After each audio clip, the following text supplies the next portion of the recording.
সেই যে চেনা মায়ের স্নেহ, যত্ন চেনা চেনা, ভালোবাসার চেনা শব্দে বিশ্বাস চেনা চেনা, খাঁটি সেই চেনা স্বাদ, খুশি চেনা চেনা, প্রতি স্বাদে পুষ্টির ছোঁয়া, নাম দিয়ে যায় চেনা, নতুন রূপে ভাগীরথী, আজও গুণ দিয়ে যায় চেনা।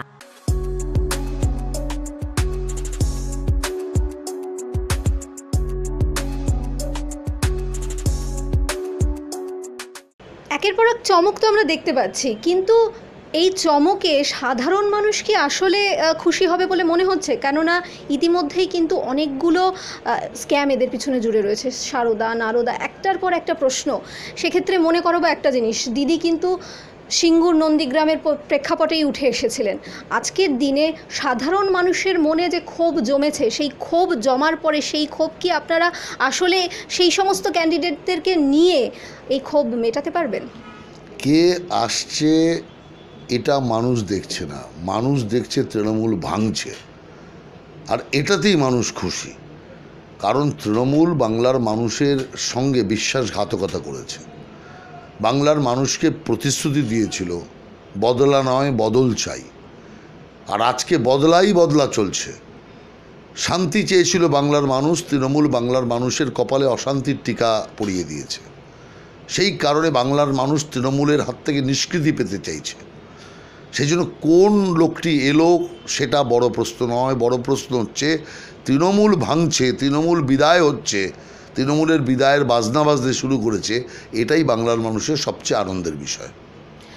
আপনাদের হাত ধরে যাদেরকে আমরা দেখে এসছি এতদিন ধরে, পশ্চিমবঙ্গের যে রাজ্য, এই পুরো জায়গাটাকে আপনারা যে জমিটাকে তৈরি করেছেন, তারপরে নতুন যারা যোগ দিল তারা এসে নতুন মুখ নিয়ে আসছেন, তারা আসার পরে নতুন নতুন বদল ঘটছে এবং দাবার চালে কিন্তু ঘুটলি বদলে যাচ্ছে। সেক্ষেত্রে আপনারা নিজেদেরকে কি কোথাও গিয়ে কোণঠাসা মনে করছেন? দেখুন, নতুনের আহ্বান যে না করে সে কোনো কিছু নতুনত্বের গঠন করতে পারে না।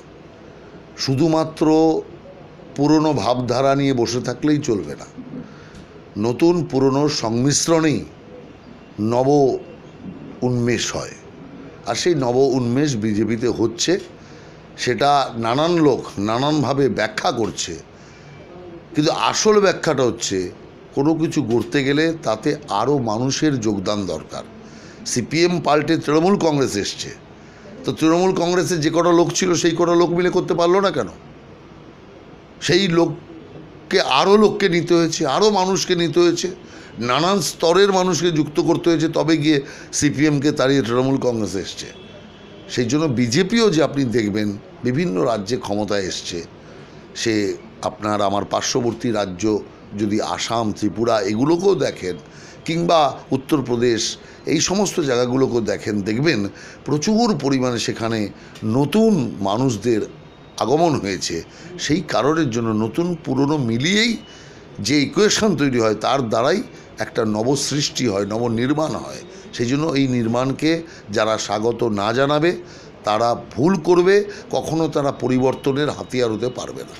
কিন্তু ঠিক নির্বাচনের আগে যে নতুন মুখ আসছে, আপনার কি মনে হয় যে নির্বাচনে যদি এরা কোনো জায়গা পেয়ে যায় তারপরে আবার দলবদল করবে না? কেননা এরকম এক্সাম্পল অন্য স্টেটে আমরা দেখেছি, যেখানে কিন্তু এখনও আপনারা বিজেপি এবং কংগ্রেস হাড্ডাহাড্ডি জায়গায় দাঁড়িয়ে রয়েছে। দেখুন, কে আসবে আর তারপরে কে কোথায় যাবে এই হিসাব করে যদি আপনি চলতে থাকেন তাহলে কিছুই করতে পারবেন না। পুরনো লোক যায় না, যে পুরনো লোক আছে সেও তো চলে যায়। যারা আজকে আসছে তারাও তো ওই পার্টির পুরনো লোক আছে। তাহলে সেই কারণের জন্য আপনি নতুনদের দোষারোপ শুধু করবেন কেন? যারা অন্য পার্টি থেকে আসছে তারা তো ওই পার্টির ফাউন্ডার প্রায় আছে, তা সেই ফাউন্ডাররা আসছে কেন? সেই জন্য নতুন আসে এটা ভাবার কোনো কারণ নেই, নতুন এসে চলে যায় এটা ভাবার কোনো কারণ নেই। আসল কথা হচ্ছে যখন যেখানে যারা বুঝতে পারে যে তারা যে চিন্তা নিয়ে চলছে, তারা যে মানসিকতা নিয়ে চলছে, সেই মানসিকতার পূর্তি যখন হয় না তখন তারা যায়, সে যে কোনো জায়গা থেকে হতে পারে। এই জন্য এটাকে শুধুমাত্র যারা আসছে তাদের মাথার ওপর চাপিয়ে দেওয়াটা বুদ্ধিমানের কাজ নয় বলে আমি মনে করি।